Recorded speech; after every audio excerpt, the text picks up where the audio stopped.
Olá, bem-vindos a mais uma aula de história. É um prazer tê-los comigo novamente para que possamos dar sequência nas nossas aulas sobre a República do Brasil. Sim, nós já falamos de 5 presidentes da República, nós já falamos de 5 presidentes civis da República Brasileira. Com os 2 militares, Deodoro e Floriano, totalizamos 7. Então, Prudente de Moraes, Campos Salles, Rodrigues Alves, ambos paulistas, Afonso Pena, mineiro, substituído pelo vice, Nilo Peçanha, Fluminense, depois Hermes da Fonseca. E agora o Venceslau Braz, beleza? Compartilho com vocês, portanto, a tela do módulo 37, beleza? Para que possamos ir adiante, avante nas nossas aulas, tá? Beleza? Tá aqui, ó. Módulo 37, segunda série do ensino médio, e vamos nessa. O Venceslau Braz governou o Brasil de 1914 a 1918. Era mineiro, Venceslau. Era o vice-presidente da República do Hermes da Fonseca. Lembra aquela dobradinha Minas e Rio Grande do Sul? Pois é. O Venceslau era o vice, candidatou-se em 1918. Teve sim o apoio dos paulistas, então voltaram a se aproximar, paulistas e mineiros, na eleição de 1918, café com leite, de novo, foi feito aí. Beleza? Queridos e queridas, eu tenho um livro comigo aqui, ó, chama-se A República Cantada, certo? Esse livro ele trata das inúmeras músicas que representaram cada período da história republicana do Brasil. Confesso que eu havia me esquecido dele nas aulas anteriores, mas a partir da aula do Venceslau Braz eu procurarei uma música que represente cada um dos presidentes. Aliás, fiz isso de forma usual, a música Começar dos Mares, certo? Mas aí eu me lembrei do livro República Cantada, que eu tenho aqui na minha modesta biblioteca, livro que eu ganhei, dá uma olhada aqui, ó, no dia 15/10, certo? Sabe-se lá de que ano, tá? 15/10 é dia do professor, foi um presente do dia do professor, agora o ano só Deus sabe. Eu li em 2016, devo ter, né, ganhado em 2015, sei lá. Bom, aí, queridos e queridas, eu separei a letra de uma musiquinha, certo? E essa letra foi composta pelo Senhor, isso, compositor Senhor, foi ele que escreveu. E olha o que ele falou do governo do Venceslau Braz. Sobem a carne e o feijão, desce o bril da nação, e o povo anda casmurro, pagando imposto para burro. Sim, senhor, sim, senhor, E o povo anda casmurro, pagando imposto para burro. Meu milagroso São Brás, não aperte tanto o nó. Pense no mal que nos faz. Tu, Zé Povo, tenha dó.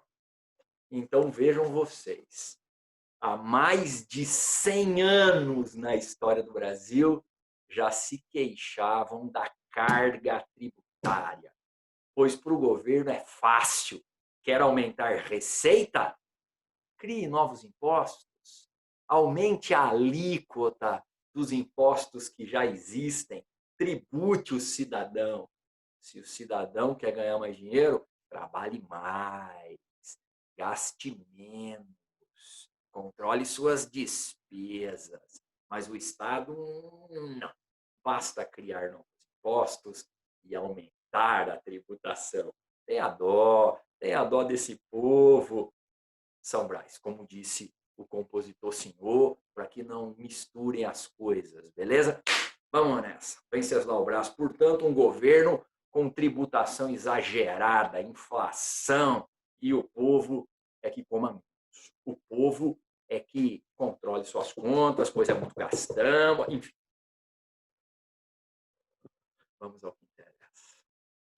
Venceslau Braz foi eleito em 1914, coincidentemente, no mesmo ano em que eclodiria a Primeira Guerra Mundial. Lembra disso? 28 de junho de 1914, Gravil Príncipe assassinou o herdeiro do Império Austro-Húngaro em Sarajevo, na Bósnia. Foi o primeiro tiro da Primeira Guerra Mundial. Foi o fator desencadeador, foi o estopim. Mas isso vocês vão ver com o Léo na frente 2. Beleza? Comigo aqui, ó, é o que aconteceu no Brasil no mesmo período. E é claro que a Primeira Guerra Mundial afetaria o Brasil indiretamente, pois o Brasil não participou militarmente da Primeira Guerra Mundial, certo? Só que os efeitos da Primeira Guerra Mundial chegariam no Brasil. E um desses efeitos foi o fechamento econômico da Europa.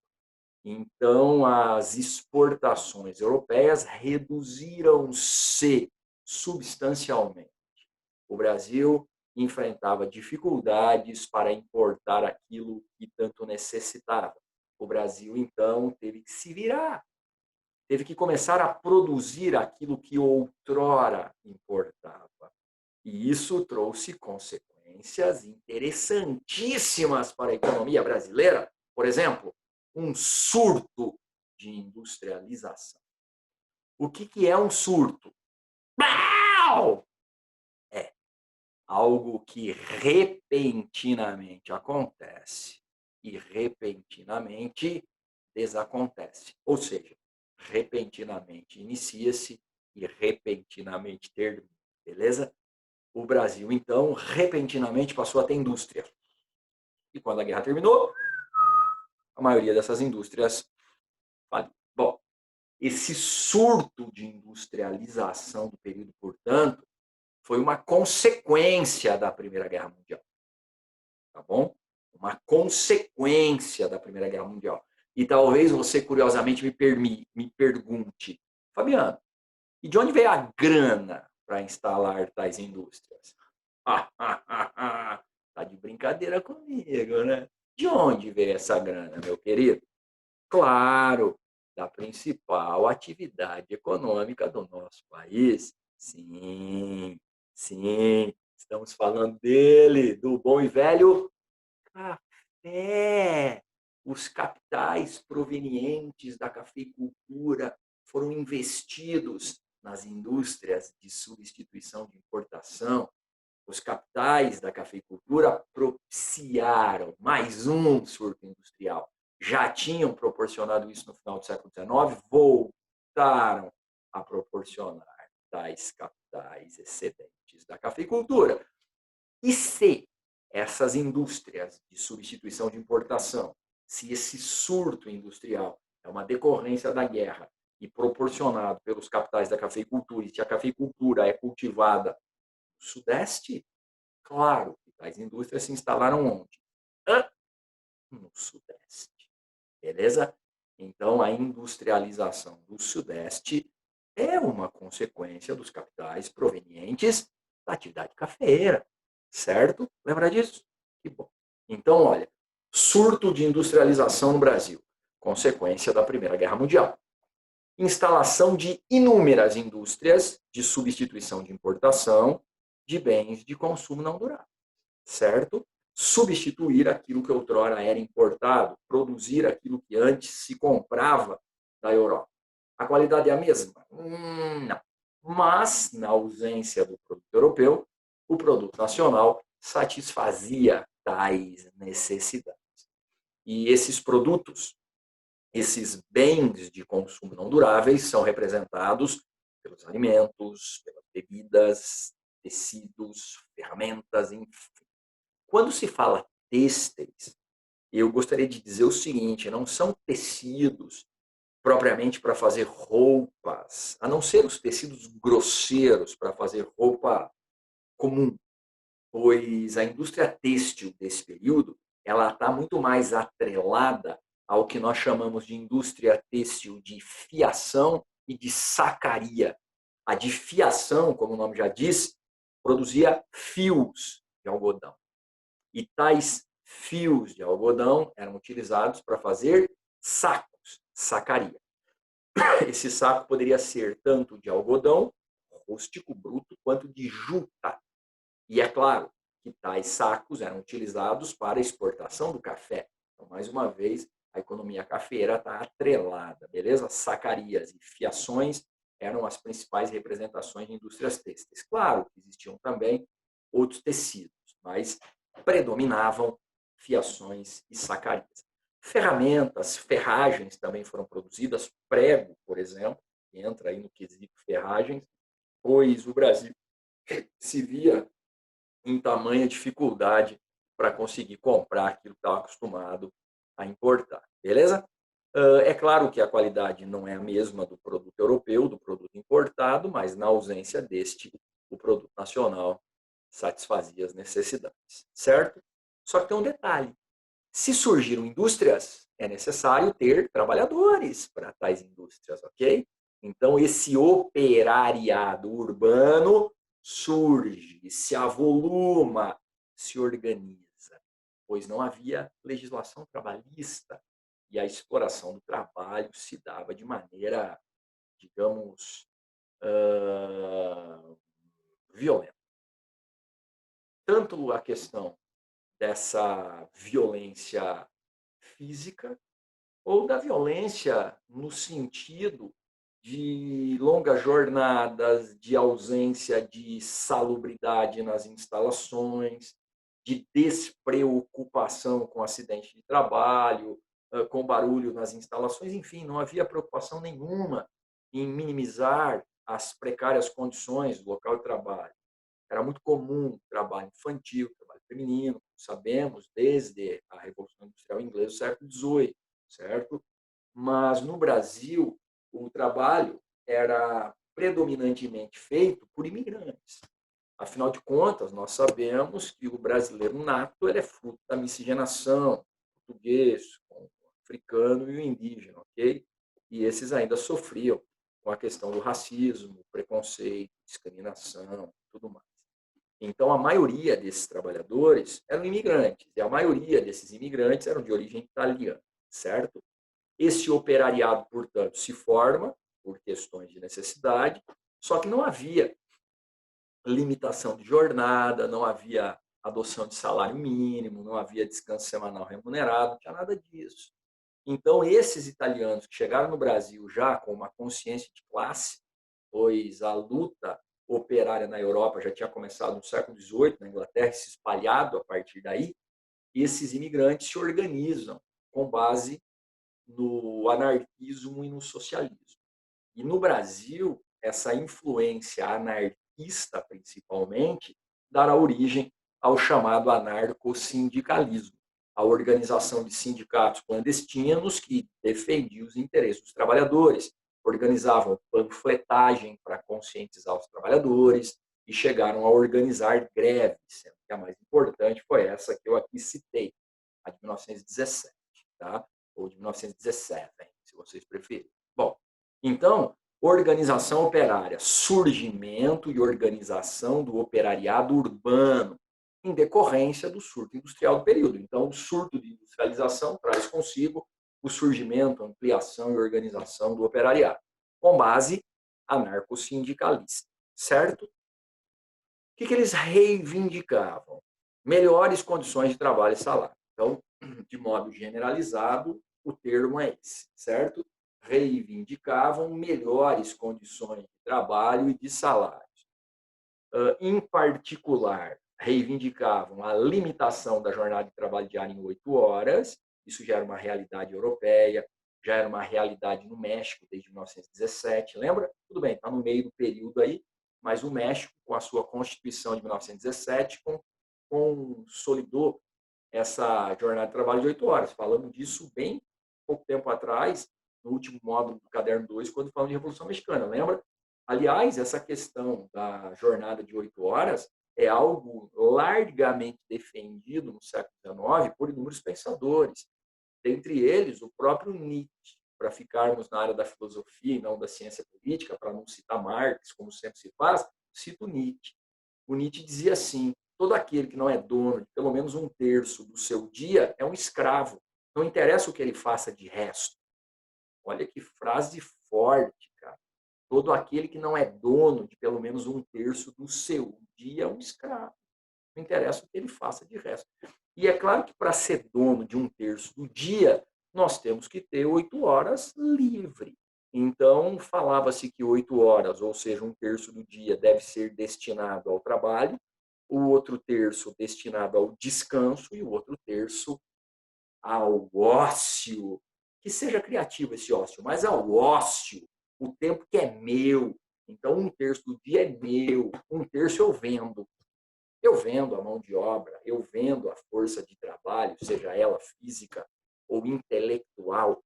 Então, eu vendo um terço do meu dia, o outro terço eu uso para descansar, para recarregar minhas energias. Por isso que se fala que é legal dormir 8 horas por noite, um terço do dia você descansa, um terço do dia você trabalha, um terço eu vivo do jeito que eu quiser, beleza? Infelizmente não é bem assim a história. Mas deveria ser, beleza? Deveria ser. Dizia o sábio Nietzsche, já no século XIX. Bom, então, defendia-se a limitação da jornada de trabalho diária em 8 horas, 44 horas semanais, seria isso definido pela legislação na década de 30, certo? Eles também exigiam a adoção de um salário mínimo, coisa que no Brasil só se tornaria uma realidade em 1942, então o Brasil demorou para ter esse salário mínimo adotado.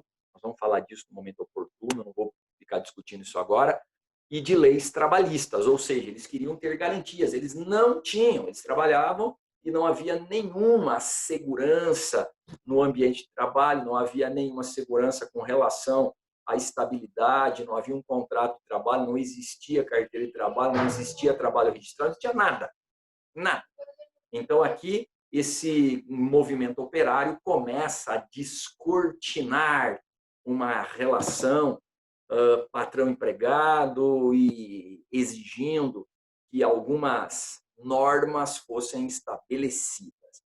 Muito pouco eles conseguiram. Aliás, nessa época da história, até os anos 1930, o movimento operário era tratado como algo que beirava ações de criminalidade, certo? Era algo considerado ilegal, era algo considerado contravenção.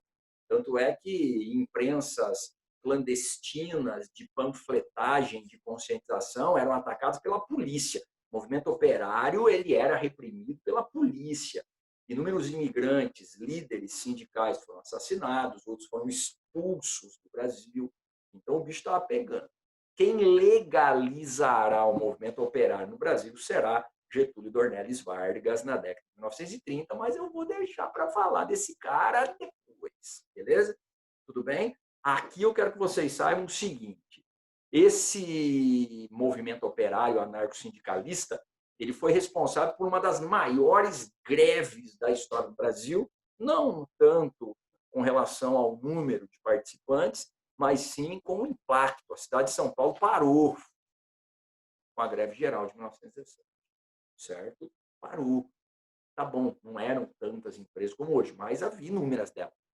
Tá? E a principal conquista desses operários de 1917 foi um aumento salarial de 20%. O que, vamos combinar, já melhorava um pouco a situação, já dava para comprar mais arroz e feijão, como diz a musiquinha do compositor, senhor, eu li no começo da aula para você. Tá bom?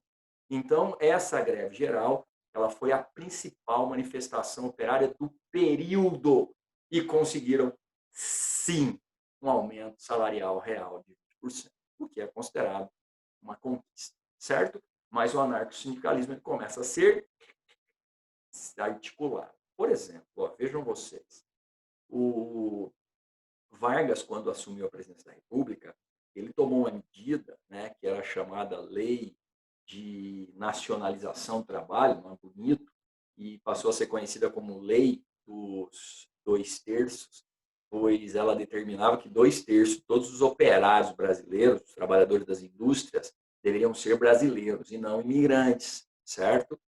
Por quê? Nesse período da história aqui que você está vendo, de 1914, 18, quando houve um surto operário, 9 em cada 10 trabalhadores urbanos eram imigrantes. Sim, você não entendeu errado, não, meu velho. 9 em cada 10 trabalhadores urbanos eram imigrantes. Por quê? Uma das razões nós sabemos, o racismo que imperava na sociedade brasileira, certo? Então, negros e mulatos ficavam com os trabalhos rurais, muitas vezes sem trabalho nenhum, lembrando que o alistamento militar era uma possibilidade para eles de engajamento, certo? Porque dava-se preferência para o imigrante, infelizmente. Beleza? Bom, então, nessa primeira parte da aula, o que nós temos? Um surto de industrialização provocado pela dificuldade de importação por causa da Primeira Guerra. Por causa desse surto de industrialização, o operariado cresce, se organiza e reivindica, começa a cobrar, beleza? E tem algumas conquistas, como o aumento salarial real de 20% em 1917, tá bom? A guerra termina, a industrialização vai arrefecer. Vai acabar? Claro que não. Mas ela vai arrefecer, ela vai esfriar até os anos 30. Estão perto dos anos 30, né?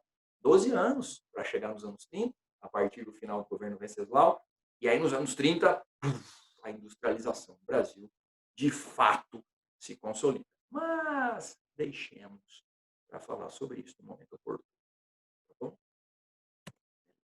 Ó, ainda na aula do Venceslau, é necessário lembrar de uma guerra civil, uma guerra chamada Guerra do Contestado. Na verdade, essa guerra ela começa ainda no governo do Hermes e atravessa o governo Venceslau, um pedacinho, certo? 1912, 1916. A Guerra do Contestado é considerada um conflito social rural.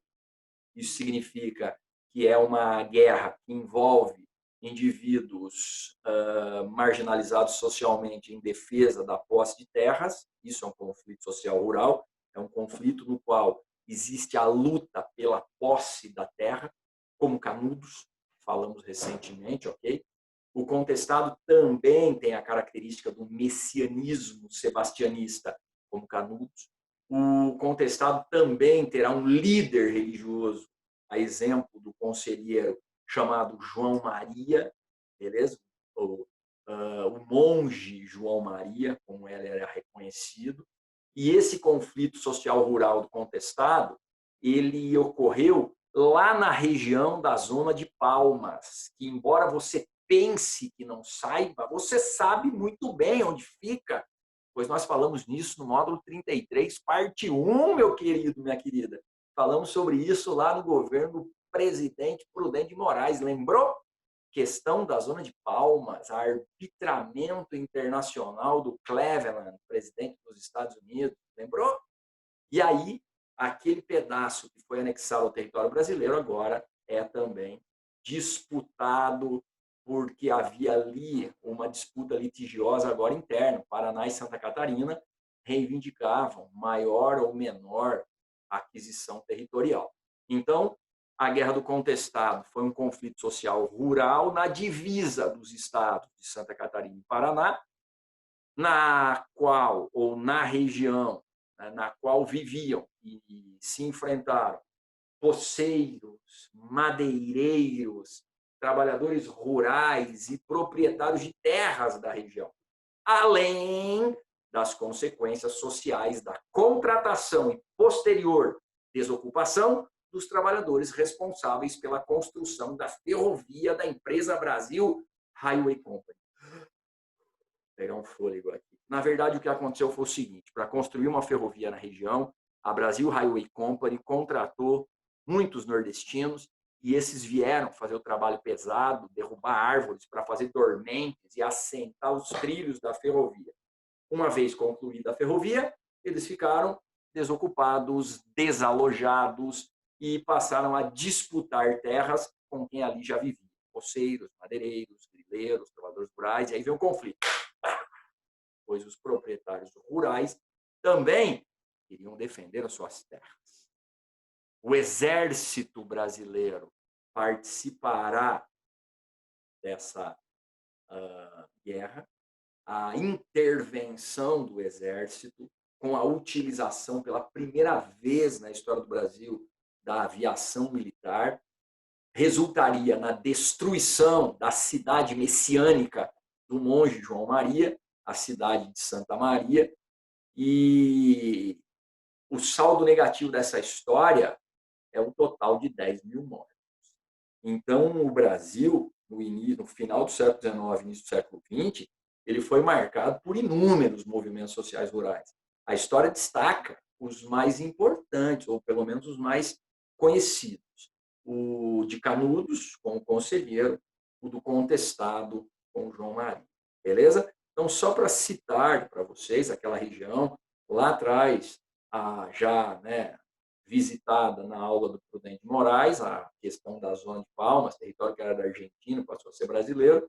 Esse território passou a ser também objeto de litígio entre os estados do Paraná e Santa Catarina, dando possibilidade para a ocupação de terras, invasões, poceiros, extração de madeira, e o confronto envolve toda essa gente, e aí o governo ele requisita ao Exército uma intervenção. Essa intervenção é feita, claro, de maneira bélica, com a utilização da aviação. A cidade de Santa Maria é destruída e os indivíduos que estavam em conflito são expulsos da região. Beleza? Os latifúndios, óbvio, são assegurados àqueles que tinham a propriedade legal. Beleza? Tudo bem até aí? Então, agora, corre lá, pega a sua apostila para que possamos fazer os exercícios dessa aula, tá bom? Vamos nessa? Então, vamos lá. Tá aqui, ó. Página 21, módulo 37, governo Venceslau Braz. Vamos para os exercícios, tá bom? Beleza? Antes de ir para o exercício, eu queria fazer uma coisinha com vocês. Lembra do contestado que eu acabei de falar? Aqui no item 4 da aula, ele faz um breve resumo, eu acho legal, eu gostaria de ler. Numa região rica em erva mate, madeira, na divisa dos estados do Paraná e Santa Catarina, daí o nome contestado, ocorreu entre 1912 e 16 uma guerra civil. Nesse lugar, era comum a atuação de monges, equivalentes aos beatos. Dentre esses, destacou-se durante a Revolução Federalista o monge João Maria, que após sua morte tornou-se figura lendária entre os sertanejos. Apareceu então na mesma área sua suposta reencarnação, o monge José Maria. Este passou a ser o líder de uma massa de expropriados da terra, poceiros e camponeses expulsos por grandes proprietários ou por companhias de colonização, ou ainda pela construção de uma estrada de ferro na região. Lembra? A guerra caracterizou-se pela guerrilha envolvendo o exército, a polícia, as milícias particulares dos fazendeiros e a aviação de guerra. O monge José Maria foi morto pelas autoridades, mas a lenda de sua ressurreição sobreviveu e incentivou a luta e organização de uma cidade santa, Santa Maria, que apesar de resistir bravamente às forças legalistas, acabou derrotada, bombardeada em 1916. Então, há semelhança entre o contestado e Canudos, vocês perceberam, né? O messianismo, tá bom? Então, vamos para os exercícios. Primeiro, quais correntes políticas predominaram no movimento operário na Primeira República? O cara coloca 3 coisas aqui, mas eu quero que você escreva só uma só, tá bom? Só uma só, certo? Então, só uma só. Você vai escrever o seguinte: anarco-sindicalistas e mais nada, tá bom? Quais correntes políticas? Não interessa que ele perguntou no plural, não interessa. Você vai escrever anarco-sindicalistas, ponto, só. Beleza? 2. Comente o movimento contestado. Como nós estamos aqui num exercício aberto, jamais vai ter um exercício desse para você fazer. Comente, porque comente você pode escrever uma redação sobre o assunto, né? Então, você vai colocar item 4, página 20 e quanto? Espera lá. 23. 23 não, 22, né? Deixa eu olhar aqui para não falar besteira para você. Então, contestado, página 22. Então, item 4, página 22. É isso que você vai responder no comente o movimento contestado. Porque da hora que você for estudar, você vai ler, comente, vai lá no item 4, que eu acabei de ler para você, você vai ler e beleza, tá bom? Item 4, página 22. Terceiro, tem se ressaltado o seu caráter espontâneo e não há motivo para se rever o fundo dessa qualificação.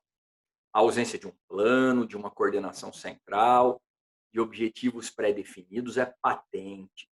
Os sindicatos têm restrito significado, Comitê de Defesa Proletária, expressão da liderança anarquista e, em menor escala, socialista. Não só se formam no curso do movimento, como procura apenas canalizar reivindicações.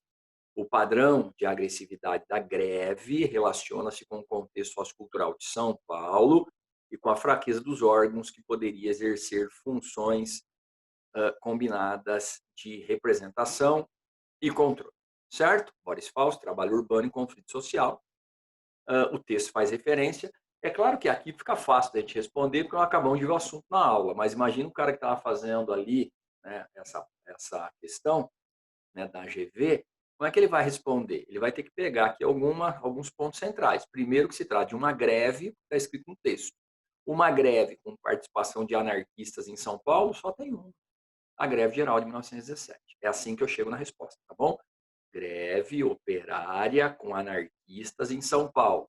Greve geral de 1917. Beleza?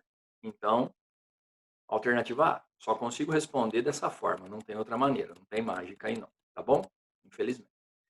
A industrialização brasileira, no início do século XX, é definida como um processo de substituição de importações, conforme se observa no início do século XX, é o governo do Venceslau Braz, beleza? O mineiro. A industrialização é uma consequência da guerra. A impossibilidade de importação faz com que haja indústria de substituição de importação. Então, expansão industrial durante a Primeira Guerra Mundial, quando ficaram restritas as importações pelo Brasil. Sim, a serraria construía ramais ferroviários que adentravam as grandes matas, onde grandes locomotivas com guindastes e correntes gigantescas de mais de 100 metros arrastavam para as composições de trem as toras que jaziam abatidas por equipes de trabalhadores que anteriormente passavam pelo local. Quando o guindaste arrastava as grandes toras em direção à composição de trem, os ervais nativos que existiam em meio às matas eram destruídos por esse deslocamento. Ele está falando de um processo de deslocamento, né, de desmatamento, na verdade, lá na região do Contestado. Então, até o cultivo de erva mate era destruído quando a madeira era literalmente arrastada por essas grossas correntes, certo? Puxadas pelos guindastes das locomotivas, enfim, está no texto aí. No início do século XX, uma série de empreendimentos capitalistas chegou à região do meio-oeste Santa Catarina, ferrovias, serrarias e projetos de colonização. Para tirar madeira, para construir a ferrovia, e para construir ferrovia é necessário uso de madeira, né? Você já viu uma ferrovia e sabe que os dormentes de madeira são necessários para você literalmente colocar os trilhos. Então a madeira era usada na própria construção, certo? Os impactos sociais gerados por esse processo, então, estão na origem da chamada Guerra do Contestado. Entre tais aspectos, encontra-se a desorganização da economia tradicional que sustentava os poceiros e os trabalhadores rurais. Qual que é a economia tradicional? Está no texto. E eu li no parágrafo para vocês, o cultivo de erva mate. Então, quando eles arrastam as madeiras cortadas, eles vão também destruindo a plantação de erva mate. Então, os caras estão deslocados, desalojados e também totalmente com a economia desarticulada, tá bom? Houve momentos de profunda crise na história mundial contemporânea que representaram para o Brasil oportunidade de transformação no campo econômico. A Primeira Guerra Mundial, a quebra da Bolsa de Valores de Nova York, por exemplo, levaram o Brasil a modificar suas estratégias produtivas e a contornar as dificuldades de importação de produtos que demandava dos países industrializados. Então, como a guerra dificultou a importação que o Brasil estava acostumado a fazer, o Brasil teve que se virar e as indústrias de substituição e importação foram a sair, certo? Então, está aqui, ó. Nas 3 primeiras décadas do século XX, o Brasil direcionou parte do capital gerado pela cafeicultura para a industrialização. Falei isso, né? Capitais excedentes provenientes da cafeicultura foram investidos na industrialização, na instalação de indústrias de bens de consumo não duráveis. Certo? Alternativa E. Fechou? Tá bom? E aí, módulo 38, nós falaremos do Epitácio Pessoa, certo? E também do Arthur Bernardes, certo? Então, mais 2 presidentes em uma única aula nos aguardam no módulo 38. mas o módulo 38 só semana que vem, tá bom? Queridos, por hora é só. Tenham um excelente dia, um ótimo final de semana. Nos vemos. Beijo para todos. Até a próxima. Obrigado pela companhia. Tchau.